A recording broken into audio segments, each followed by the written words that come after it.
Mandy and I welcome you back to Walking with Jesus for June 8th. Storm surge. Let's look at Acts 27, verse 20. Acts 27, we're talking about the storm. I'm going to back up a couple verses. So they're in a storm and they're afraid they're going to run aground. Verse 18, we took such a violent battering from the storm that the next day they began to throw the cargo overboard. On the third day, they threw the ship's tackle overboard with their own hands. When neither sun nor stars appeared for many days and the storm continued raging, we finally gave up all hope of being saved. Storm surge. In Acts 27, Paul and more than 270 other souls were on a doomed ship lurching in a hurricane, cold, sodden, hungry, and sinking. Luke, who was there, wrote, "All hope that we would be saved was finally given up." Verse 20. We finally gave up all hope. The "we" seems to have included Paul. The cold battering of the storm and the careening of the ship day after day was beyond human endurance. But Jesus was watching from heaven, and he sent an angel down to that ship to reassure Paul that everyone would be saved. Our human spirits can only bear so much. That is true. So much cold, so much seasickness, so much fear, so much prolonged stress. But the same Jesus who cared for Paul has his eye on you. He does not change. With him, there is no variation or shadow of turning. He will guide you into the harbor.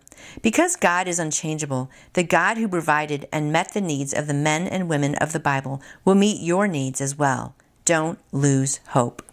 That's an encouraging story that they didn't lose hope after all, because, I don't know if I could be seasick on a ship for that many days. I don't like all that bouncing around, and I don't like being cold, and I don't like storms. So they were pretty brave to be out in all of that. But let's go back and read a little bit more.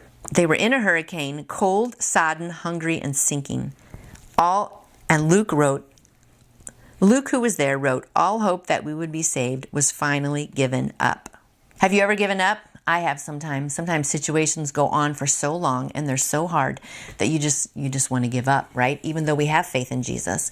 But it's important that we try not to give up. And it's also important for us to be looking around us and seeing if there are people around us who are giving up hope, because we can come in and be that bright light. Sometimes we need people to come in and have hope for us, and that helps lift us up. We know that there always is hope because of Jesus, but I know that there are days when it just feels like there is none, when things just don't make sense, when you think, I can't pay my bills.